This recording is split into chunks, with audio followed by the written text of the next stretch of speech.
Vamos a ver este capítulo y brevemente les veamos sobre qué va a hablar Jesús en este capítulo. Dije que Jesús se iba a presentar aquí como, o se presenta como el legislador en este capítulo 5.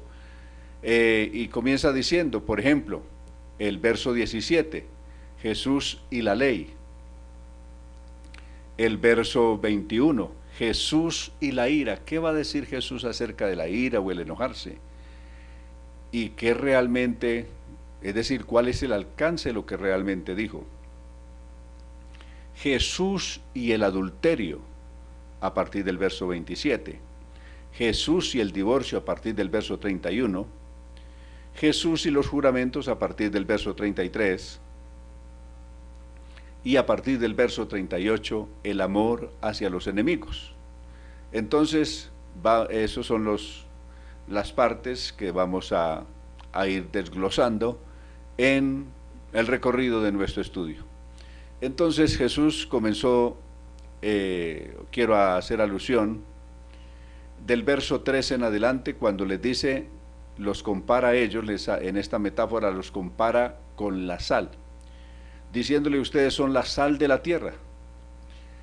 La sal era un elemento que para aquel entonces era de un costo sumamente elevado. La sal llegó a valer por muchos momentos incluso a tener un precio superior al oro. Así era de costoso la sal en tiempos pasados.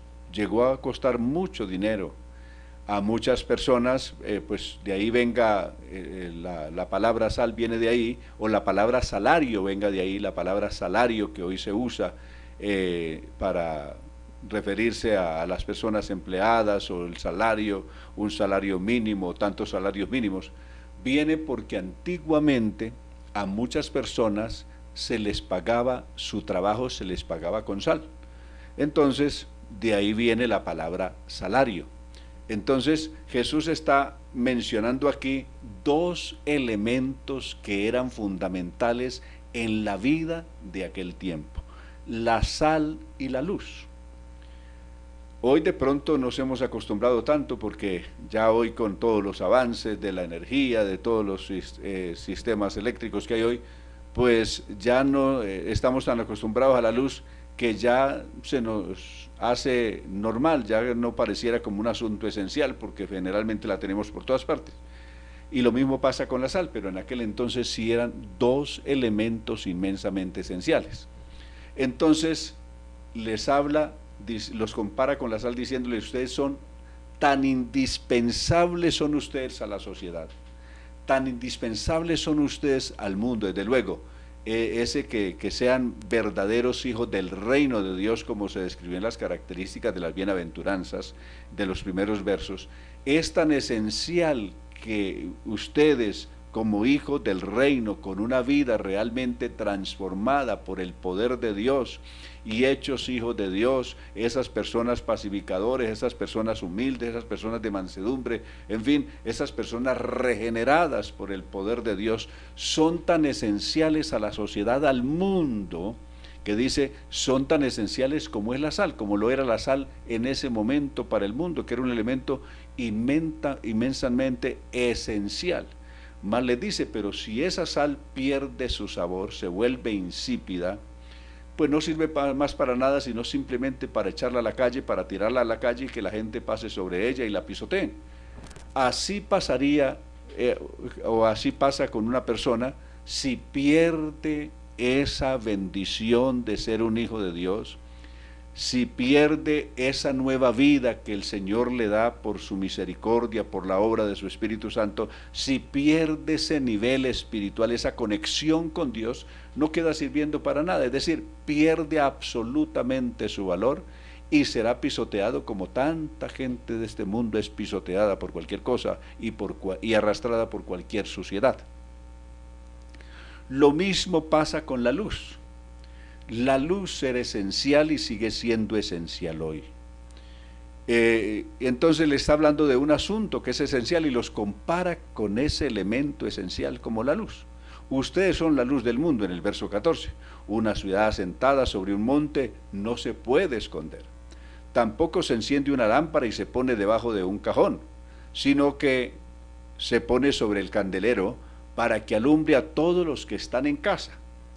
De la misma manera que la luz de ustedes alumbre delante de todos, para que todos vean sus buenas obras y glorifiquen a su Padre que está en los cielos. Es decir, los compara con otro elemento esencial para la vida del momento y también para nuestros días, y es la luz, un elemento esencial. Pero no se pone una luz, no se esconde una luz. Hay algunas personas que, qué vergüenza que se den cuenta de que soy cristiano, de que soy pentecostal, o que soy hijo de Dios, o que pertenezco a la escuela de Jesús. Qué vergüenza me da que los compañeros no se vayan a dar cuenta, y que menos se vaya a dar cuenta que ya no fuma, que ya no baila, que ya no bebe, en fin, porque le da vergüenza. Esa es una lámpara que está puesta o que está puesta debajo de un cajón, está escondida. Y una lámpara escondida realmente pierde su esencia, no sirve para nada. Si no alumbra una lámpara, ¿para qué sirve entonces? Realmente no sirve para nada. Normalmente la función de una lámpara o de un reflector de luz hoy es que alumbre. Si no alumbra, pues entonces ¿para qué sirve? Realmente pierde su razón de ser. Así también dice, así alumbre vuestra luz, es decir, nuestro buen testimonio, el cambio, esa vida nueva, ese hombre, esa mujer que ha sido transformado, regenerado por el poder de Dios, que esto se vea en la vida diaria, en la vida cotidiana se vea ese cambio, que la gente pueda ver realmente que hay un hombre nuevo, una mujer nueva, que hace todas las cosas conforme a la voluntad de Dios. Y luego pasa al verso 17, Jesús y la ley. No piensen ustedes que he venido para abolir la ley o los profetas.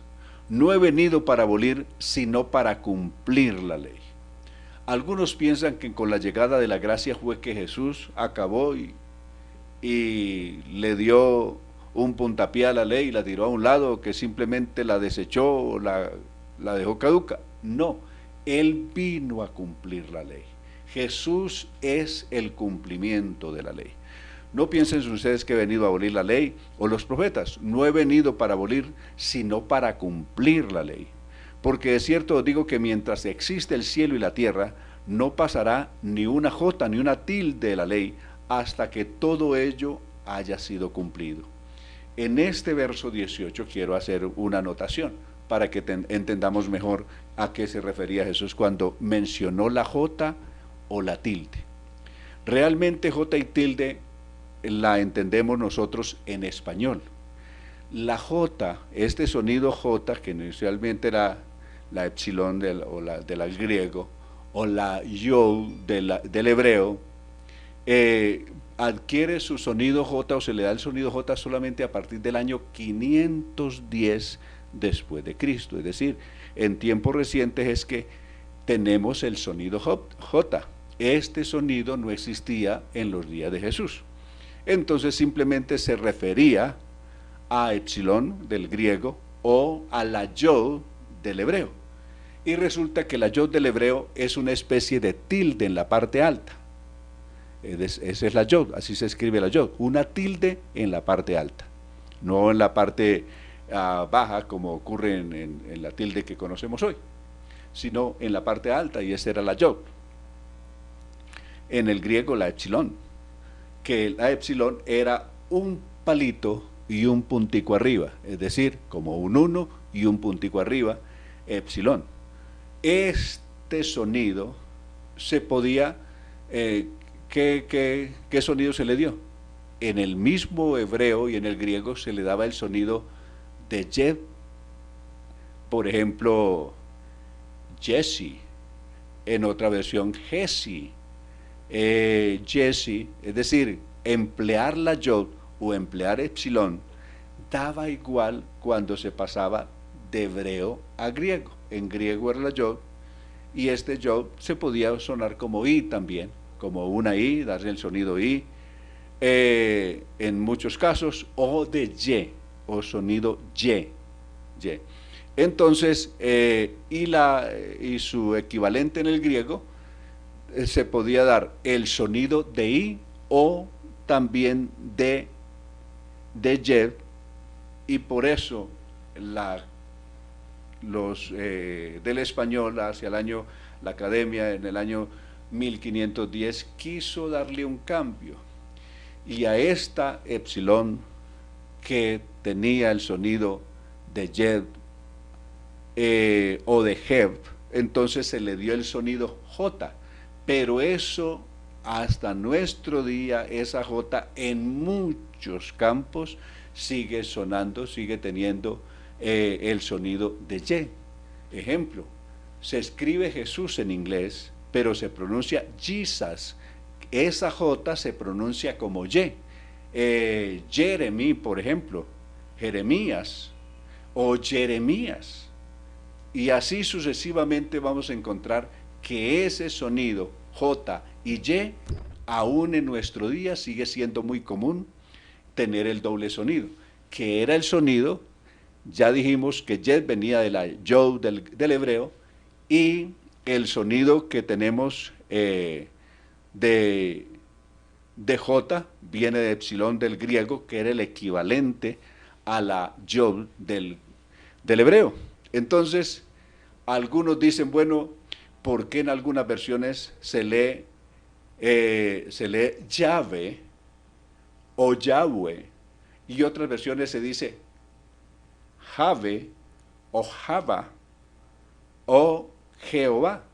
Sencillamente no hay ningún cambio, es la misma letra que trasladada del hebreo al griego adquiere el mismo sonido, y se pudiera pronunciar correctamente Yehuah, Yahvé, con la misma J se puede pronunciar igual, en razón de que las dos conservan el mismo sonido. La academia buscó que tuviera el sonido J a partir del año 1510, y a partir, en el tiempo más reciente, a partir del año, la Academia de la Lengua hizo otra intervención de esta letra en el año de 2011, es decir, en tiempo reciente. En el 2011, la Academia de la Lengua de España buscó que esta letra, que también se conocía como la I griega,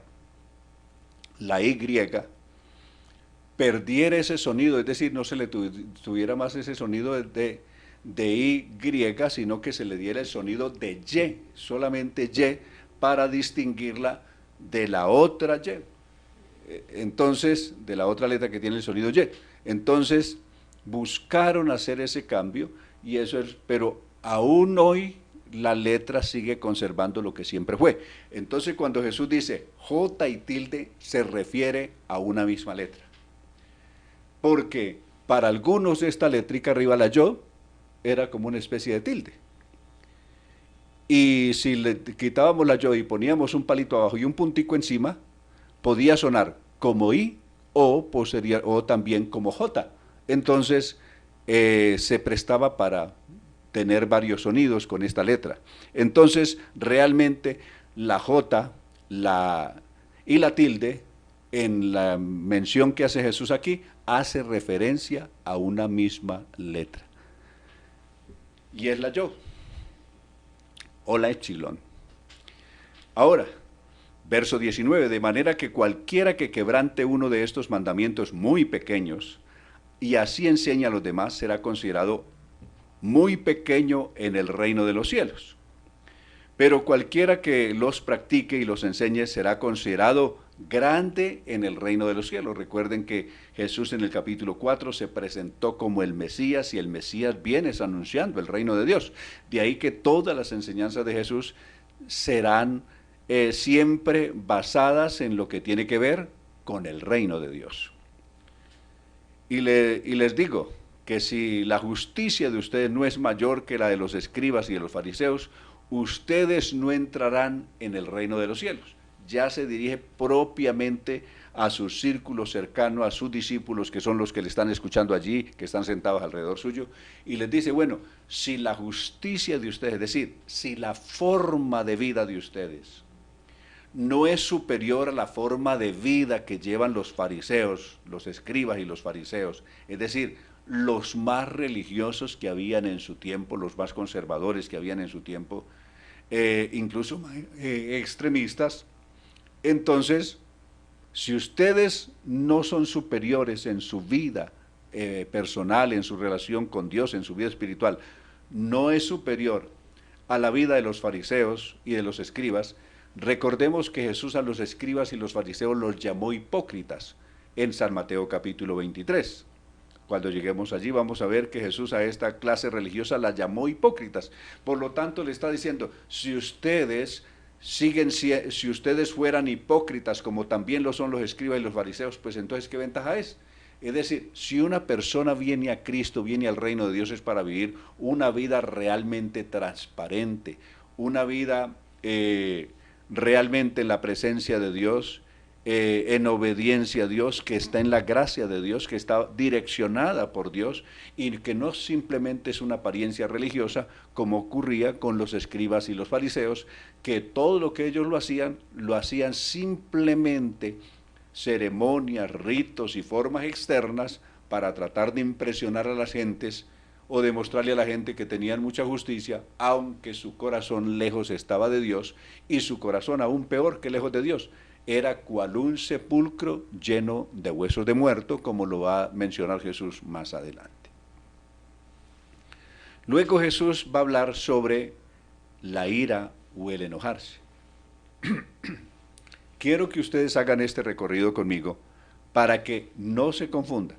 Estoy leyendo la Reina Valera contemporánea y en un momento dado les leeré otras traducciones. Siempre es bueno que el lector, el estudiante de la palabra de Dios, pueda acceder a otras traducciones de la Biblia y no se case con una sola, porque al leer varias traducciones de la Biblia, varias versiones, le va a facilitar su comprensión mejor. Ejemplo, esta versión dice, ustedes han oído que se dijo a los antiguos, no matarás, y cualquiera que mate será culpado del juicio, es decir, cualquiera persona que según la ley mataba a alguien, también lo mataban, es decir, también tenía que morir.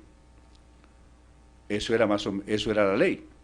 Pero yo les digo que cualquiera que se enoje contra su hermano, aquí hay una parte clave, enojarse contra su hermano, será culpable de juicio. Y cualquiera que a su hermano le diga necio, será culpado ante el concilio. Aquí se está hablando de una responsabilidad civil. No está hablando propiamente del juicio de Dios. Está hablando de un juicio ante las autoridades del entonces. En el verso 22. Yo les digo que cualquiera que se enoja contra su hermano será culpable de juicio, es decir, de juicio ante las autoridades, si era demandado. Pero este enojo tenía que tener unos agravantes. Es decir, enojo con agravantes. Hay un enojo sin agravantes y hay enojo con agravantes. ¿Cuáles son los agravantes de este enojo? Cualquiera que se enoja contra su hermano y le dice necio, o le dice raca, o le dice tonto o loco, lo que quiera, dice su hermano su prójimo lo podía demandar ante las autoridades. Es decir, cualquier maltrato verbal de estos era demandable ante las autoridades de aquel entonces y la persona tenía que responder ante el concilio. Eso es lo que está diciendo el texto. No estaba hablando propiamente de que por eso ya se condenó y se fue al lago de fuego, a la condenación eterna, sino que era culpable ante el concilio y a quien tendría que comparecer allí ante la corte. Y lo mismo sigue, cualquiera que le diga fatuo quedará expuesto al infierno de fuego, ahí sí. Entonces, el enojo podía ir de menos a más, de simplemente ser un enojo donde se le dicen algunas cosas o algunos insultos no muy graves a su prójimo o a su hermano, hasta pasar a decirle cosas ya mucho más delicadas, mucho más ofensivas, mucho más agresivas. Entonces, ahí es donde tenían que tener cuidado con el enojo. En cuanto a enojarse en sí propiamente, todo el mundo nos hemos enojado. Y cuando digo que todo el mundo nos hemos enojado, el mismo Jesús también se enojó. Y vamos a ver este enojo de Jesús. En San Marcos capítulo 3,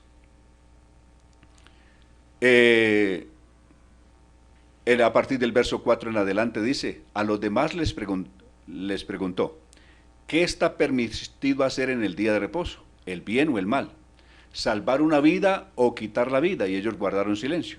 Jesús los miró con enojo en el verso 5. Enojo y tristeza al ver la dureza de sus corazones.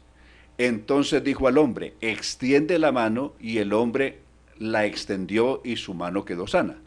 Tan pronto como los fariseos salieron, empezaron a conspirar con los herodianos para matar a Jesús. Entonces Jesús mismo se enojó, pero Jesús no pecó al enojarse, porque él no los insultó. Lo que dice Pablo en los Efesios capítulo 4, verso 26. Airaos, pero no pequéis, ni deis lugar al diablo. Entonces, todas las personas, incluyendo Jesús, en un momento dado, algo nos ha desagradado y hemos sentido enojo o nos hemos sentido airados. Pero una cosa es airarse y otra cosa es dejarse llevar de la ira o en medio de la ira o del enojo, hacer cosas o decir cosas que no se deben decir por el impulso del enojo. Entonces, Jesús se enojó, pero su enojo estuvo acompañado de tristeza por ver la incredulidad y dureza de estas personas que lo estaban oyendo. Entonces, que eran sus contradictores en ese momento. Entonces, en todo esto Jesús no pecó, porque en él no hubo pecado ni se halló engaño en su boca. Entonces, hay estos tipos de enojo. Un enojo, que la persona siente un enojo, esa ira, que le produce ciertas actuaciones de otras personas, y puede sentirse enojado, puede sentirse ofendido, puede sentirse airado, pero si conserva su postura, su dominio, y no se deja exaltar, no se deja exacerbar, no se deja salir de casillas, como la gente dice popularmente, simplemente el asunto quedó ahí. ¿Dónde está el problema? Si ya en su enojo esta persona agredía verbalmente a su prójimo, en ese momento su prójimo lo podía llevar ante la corte o ante las autoridades y presentar una querella contra él y tendría que responder. Ahora, si el asunto era más grave, pues ya se complicaba. Si era un asunto que ya lo decía con odio, ya no era simplemente un enojo, sino una cuestión de odio o de mala intención contra su hermano, ya el asunto agravaba las cosas.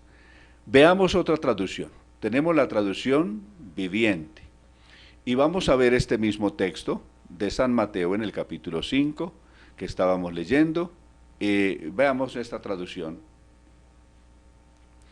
respecto de la ira, del verso 21 en adelante. Han oído a nuestros antepasados, se les dijo, no asesinen. Si cometen asesinato, quedarán sujetos a juicio. Es decir, ya recuerden que la ley a toda persona que era culpable de homicidio también lo mataba. Pero yo les digo, aun si te enojas con alguien, quedará sujeto a juicio. ¿A juicio de quién? No el juicio de Dios, sino el juicio que le podían hacer las autoridades civiles en ese momento. Si llamas a alguien idiota, corres peligro de que te lleven ante el tribunal, es decir, ante el tribunal de las autoridades en ese momento, ante el tribunal de Dios.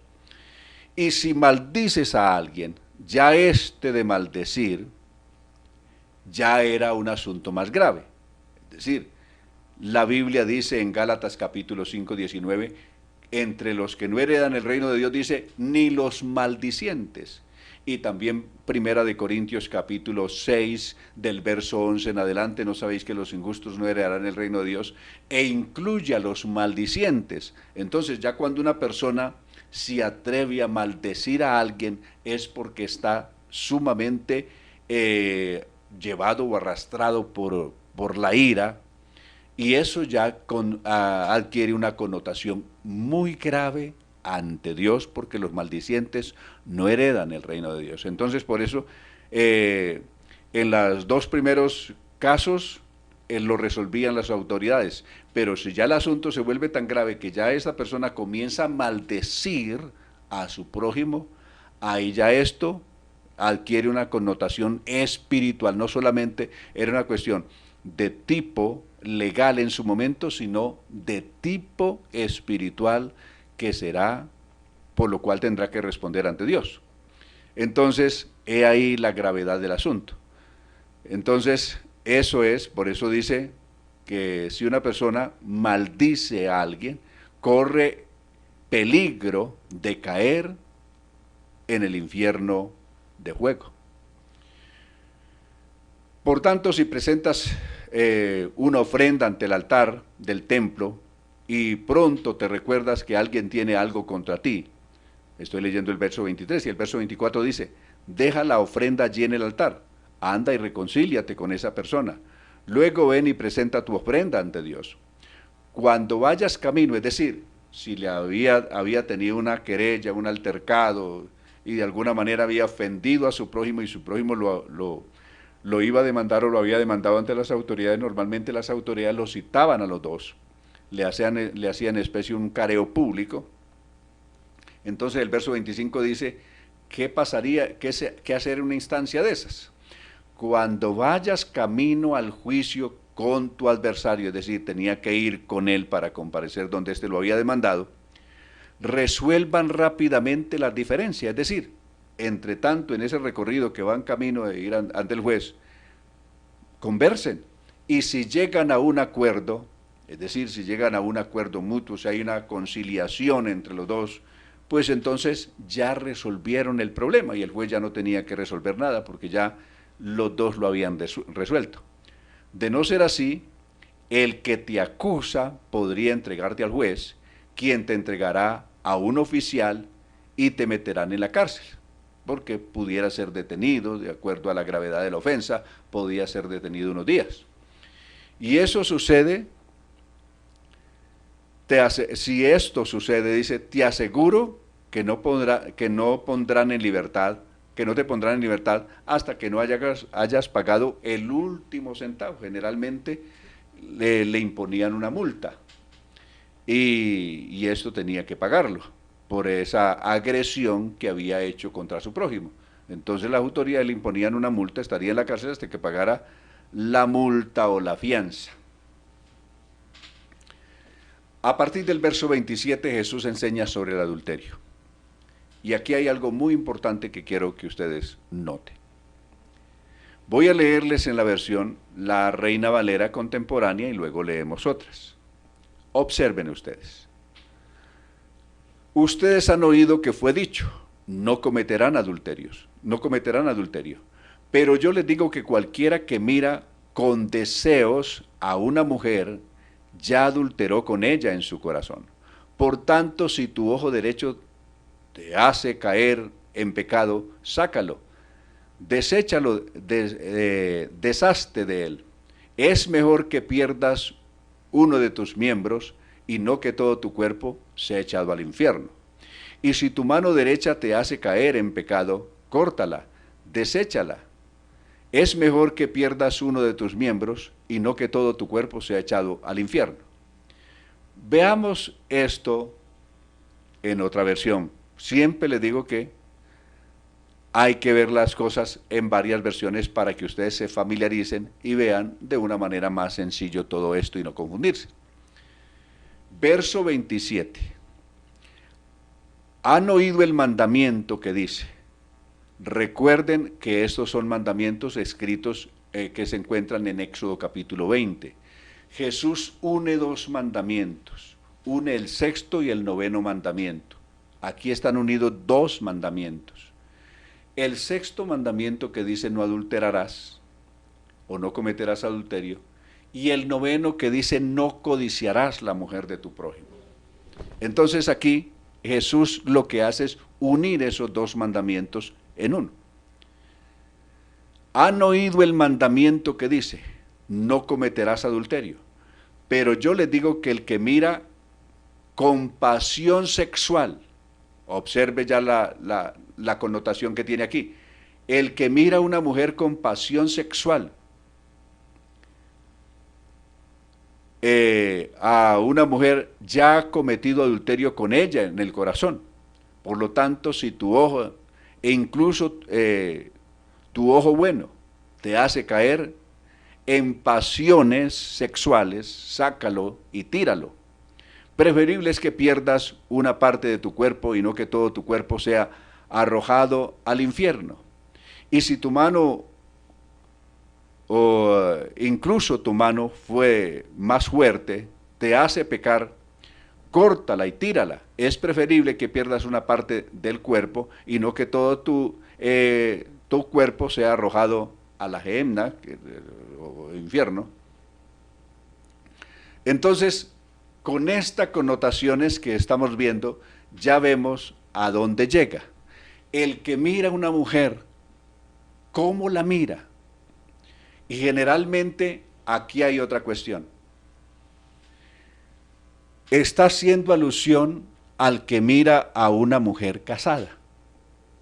No hizo alusión al que mira a una mujer soltera.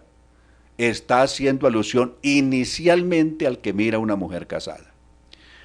Porque esa era la cuestión. En la ley, un hombre podía tener dos mujeres o más. Recuerden el caso de los padres de Samuel.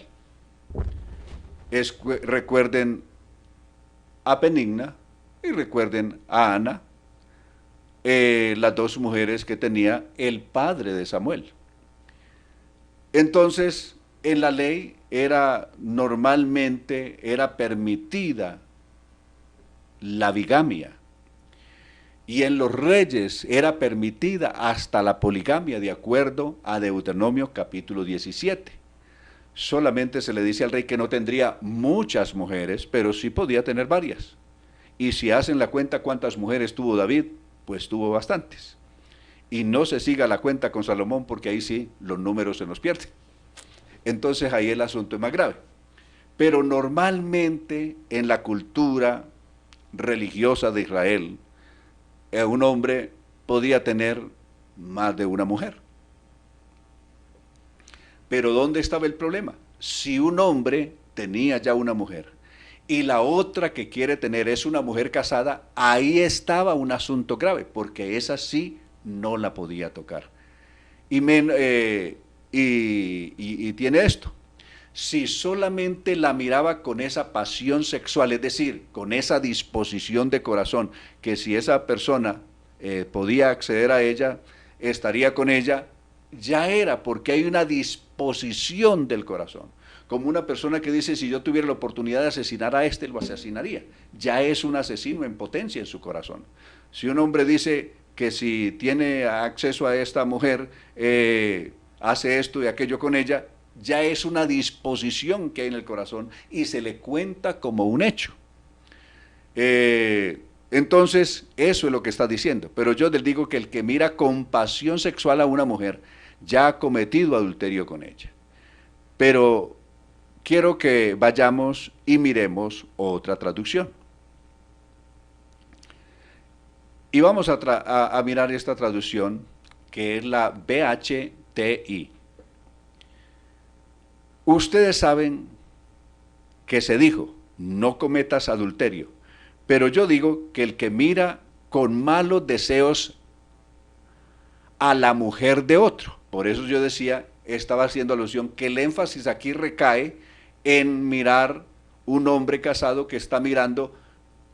Normalmente la ley le permitía tener otra mujer, pero si esa otra mujer está casada, ahí está el problema, porque ya es la mujer de otro. Por eso se se unen dos mandamientos, el no adulterarás y el codiciar la mujer del otro. Pero yo les digo que el que mira con malos deseos a la mujer de otro, ya está adulterando con ella en el fondo de su corazón. Así que si tu ojo derecho, en fin, esa es la traducción. Y quisiera agregar esta última, que es una de las últimas traducciones que se han hecho, de las versiones más, que es la NVBV. NVBV. B larga, B pequeña. Ustedes saben que está escrito en la ley, no cometerán adulterio. Pero yo les digo, cualquiera que mira a una mujer y deseó acostarse con ella, aquí la versión es más precisa, y deseó acostarse con ella, comete adulterio en su corazón. Así que si uno de tus ojos te es ocasión de caer, sácalo, es decir, en este lenguaje metafórico que sigue. Ese hombre que mira a una mujer y ya está deseando en su corazón, ya tiene el deseo y la intención en su corazón de acostarse con esa mujer, que no es su esposa, sino que es la esposa de otro, en potencia ya es un adúltero, en potencia, es decir, en su corazón ya es un adúltero. Eso es lo que estaba diciendo Jesús. Y pasando al verso 31, vengamos sobre el divorcio. Es decir, aquello nos da paso a lo que es el divorcio en el alcance de lo que está diciendo el legislador. Quiero decir que Jesús está hablando aquí como el que dio la ley del Sinaí. ¿Y quién puede explicarnos mejor la ley que el mismo que inspiró la ley y que dio la ley, que fue el Señor? También está escrito en el verso 31, el que quiera separarse de su esposa, debe de darle un certificado de divorcio. Vale, cuidado. Si un hombre quería divorciarse de su esposa, quería separarse de su esposa, para separarse de su esposa tenía que primero darle un acta por escrito a su mujer en la cual estaban las razones o las causales por las cuales se divorciaba de ella. Porque si no le daba este certificado de divorcio, la mujer seguía casada con él. Es decir, no había divorcio, ese divorcio no era válido con la sola separación. Si un hombre simplemente se separaba de su mujer y esta separación de cuerpos no era contada por divorcio legal. Entonces, si se separaba de ella y el asunto es que quería separarse definitivamente, tenía que entregarle un certificado de divorcio. Si no le daba ese certificado de divorcio, se podían dar varios problemas.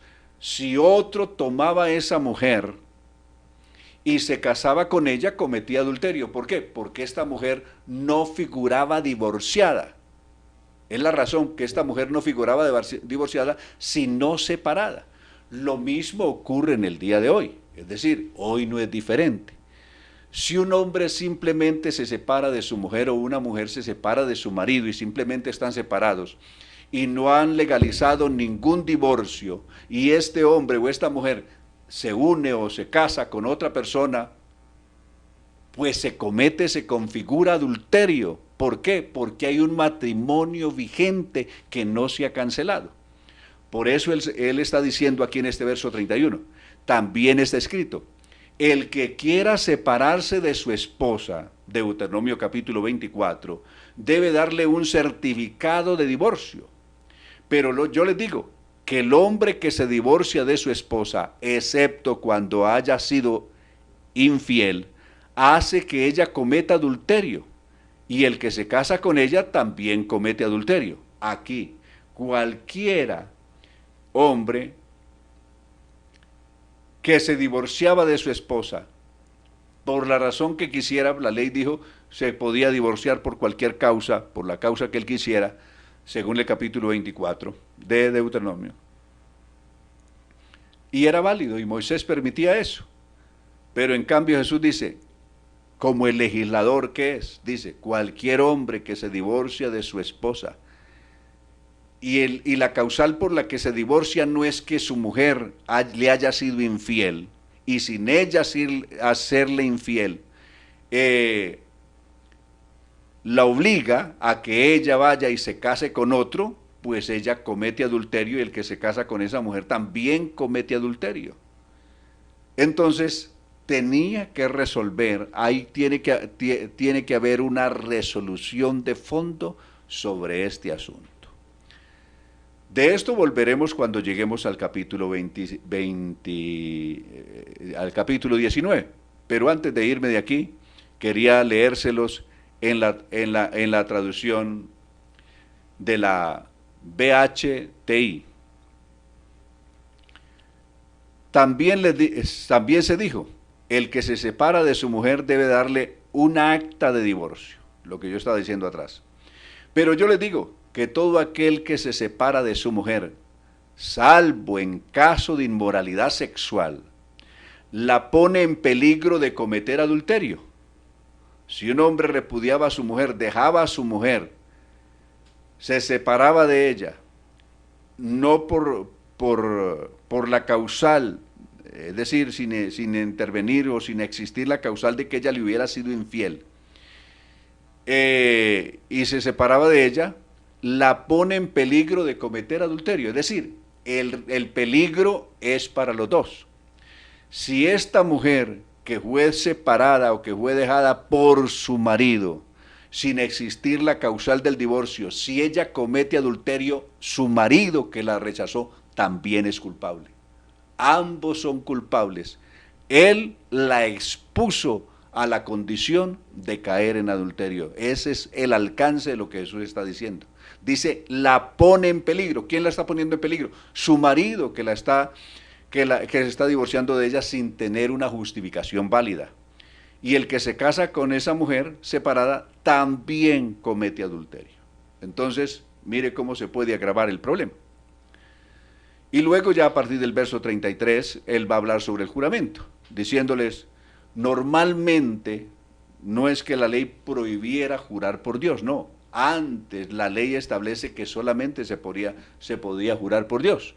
Era el único juramento que se podía hacer por Dios. Por eso los profetas decían, vive Jehová y vive tu alma. Era un juramento. Es decir, estaban haciendo un juramento por Dios. Pero estas personas, para buscar hacer juramentos, desde luego, para no cumplirlos, porque si hacía un juramento en el nombre del Señor, había que cumplirlo, porque si no,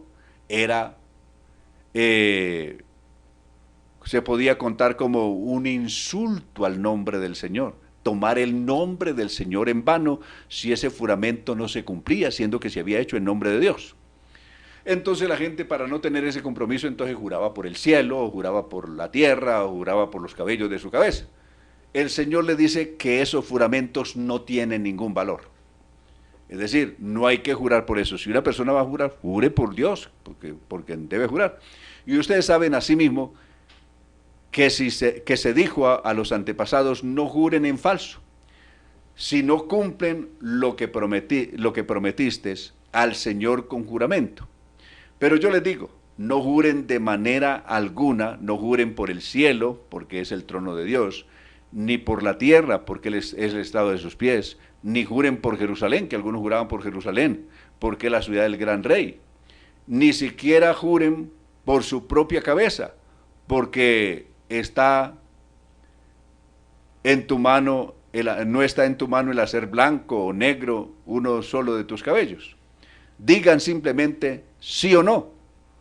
Todo lo que se diga de más procede del maligno o conduce al mal, dijo otra versión. Entonces, eso sobre los juramentos en falso. Y luego tenemos aquí en el verso 38 sobre la venganza. Ustedes saben que se dijo, ojo por ojo y diente por diente. Pero yo les digo, no recurran a la violencia contra el que les haga daño. Al contrario, si alguno te da una bofetada en una mejilla, preséntale también la otra. Y al que quiera pleitear contigo para quitarte la túnica, cédele el manto. Y si alguno te fuerza a llevar una carga a lo largo de una milla, llévasela durante 2. A cualquiera que te pida algo, dáselo. Y a quien te ruegue que le hagas un préstamo, no le devuelvas la espalda. Es decir, no le des la espalda. Entonces, esto está hablando de esta forma de un comportamiento social. ¿Cómo comportarse socialmente si una persona recurre a la violencia? ¿Se le responde con violencia? Si una persona me dice una ofensa, ¿le respondo con otra ofensa? Desde luego que ese no es el comportamiento de un hijo de Dios, sino todo lo contrario. Y a partir del verso 43 habla del amor a los enemigos. ¿Saben qué se dijo? Ama a tu prójimo y odia a tu enemigo, eso dijo la ley. Pero yo les digo, amen a sus enemigos y oren por los que los persiguen. Así serán verdaderamente hijos del Padre que está en los cielos, pues Él hace que el sol salga sobre malos y buenos, y Él envía lluvia sobre justos e injustos. Es decir, Dios es nuestro modelo siempre. Todos los días hay personas que blasfeman contra Dios, y sin embargo Dios les sigue enviando lluvia, les hace que su sol salga, que la tierra produzca, que tengan empleo, que tengan comida, a pesar de que son blasfemos y enemigos de Dios. Sin embargo, Dios no deja caer la espada del juicio sobre sus cabezas ahí mismo. Entonces, lo mismo está pidiendo, que nosotros también nos comportemos como dignos hijos de nuestro Padre Celestial, que hace que su lluvia y su sol salga sobre buenos y malos. Entonces, no dice que no debemos responder mal por mal, sino dar una respuesta de bien a aquel que nos ha hecho mal. Si alguien nos maldice, nosotros lo bendecimos. Entonces, porque si simplemente tratamos bien a las personas que nos tratan bien y tratamos mal a las personas que nos tratan mal, ¿cuál es la diferencia que existe entonces con nosotros y la demás gente que no conoce a Dios? Eso es lo que Jesús está diciendo en este capítulo 5, que para mí es uno de los capítulos más apasionantes en esta introducción a la gran enseñanza de la montaña que Jesús dio en los capítulos 5, 6 y 7. Ya la próxima lección estaremos viendo sobre la oración, sobre el Padre Nuestro, sobre muchas cosas que vamos a encontrar ya en el capítulo 6 en adelante. Pero por hoy hemos llegado en este recorrido que quería hacer con ustedes. Vamos a escuchar una canción y después de esta canción estaremos orando por las peticiones.